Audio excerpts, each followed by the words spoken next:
Hello everyone, and welcome to my Days of Our Lives official.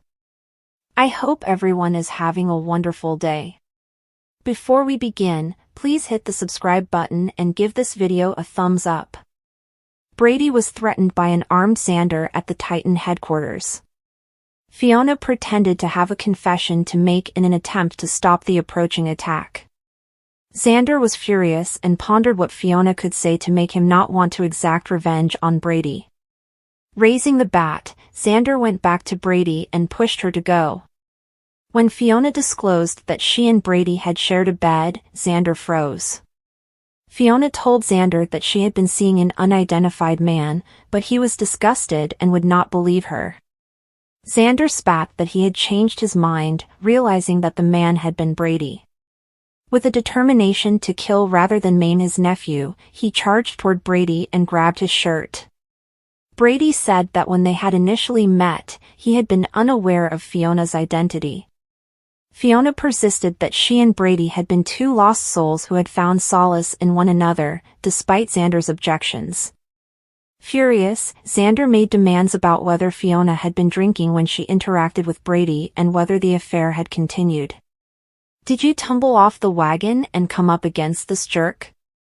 Xander growled.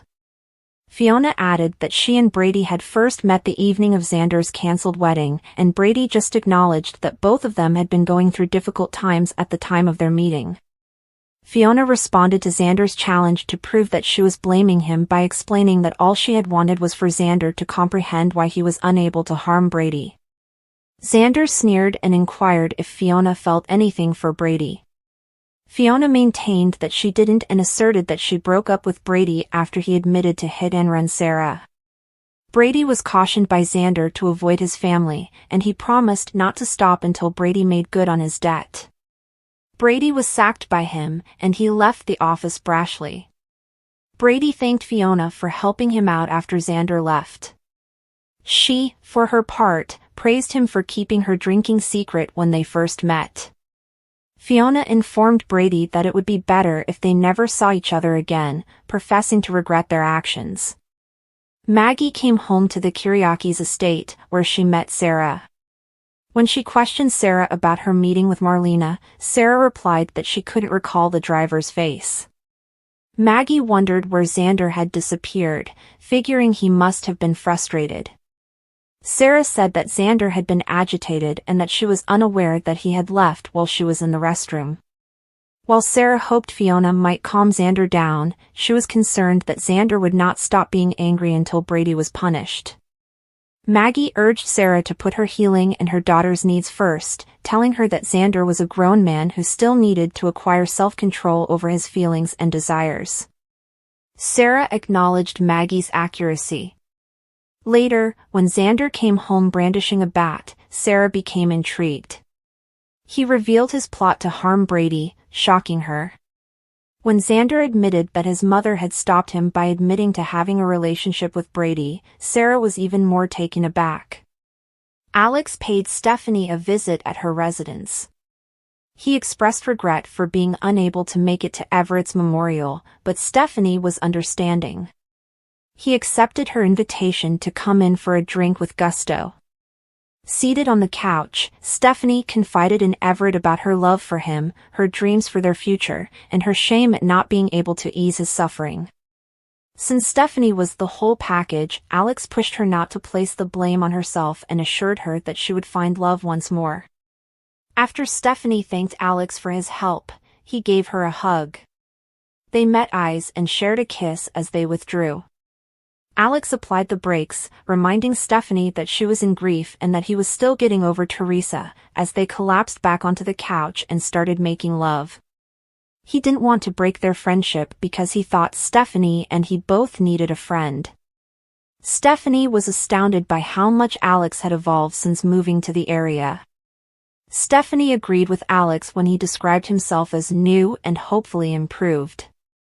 They decided to watch a show together and place an order for food. Subsequently, Alex and Stephanie made jokes about Ted being his preferred show. She admitted that she had been drawn to the raucous teddy bear that served as the main character because he made her think of Alex. Grinning, the two sat down to watch an additional episode. Stephen Nichols, as Steve, expressed his misgivings. Stephen Nichols, as Steve, expressed his misgivings. Kayla observed that Steve was not paying attention to their meal at the Brady pub. Steve said that he was preoccupied with thoughts about his recent conversation with Abigail. He gave Kayla an update on Abigail's allegation that, while discussing a treatment plan with Stephanie, she had mistaken Kayla for a different doctor. Steve was reprimanded by Kayla for pressuring Abigail, and she questioned if he had trusted his niece. In response, Steve said that Abigail's explanation had come across as thin, and he speculated as to why she might have lied. Steve was asked straight out by Kayla if he thought the woman he'd spoken to was Abigail. He confessed that he was doubting himself, particularly after hearing Abigail discussing her brother with Stefano's image. Abigail explained that she had been referring to JJ, but he didn't comprehend this or why, after being stabbed in the stomach, she would have required reconstructive surgery on her face. Steve mentioned the amount of test tampering that had happened at the hospital and urged Kayla to perform another covert test when she insisted that the DNA test had shown the woman to be Abigail. Steve got a lot of flack from Kayla for implying that she should break her Hippocratic oath and test Abigail against her will. She insisted that Steve look into his suspicions further. That being said, Kayla disagreed with the notion of meeting with Clyde when Steve floated it. After Steve threatened Clyde, she became enraged and emphasized that she didn't want Steve putting himself in risk. Steve urged Kayla to have faith in his ability to gain answers from Clyde, assuring her that he was just interested in speaking with him.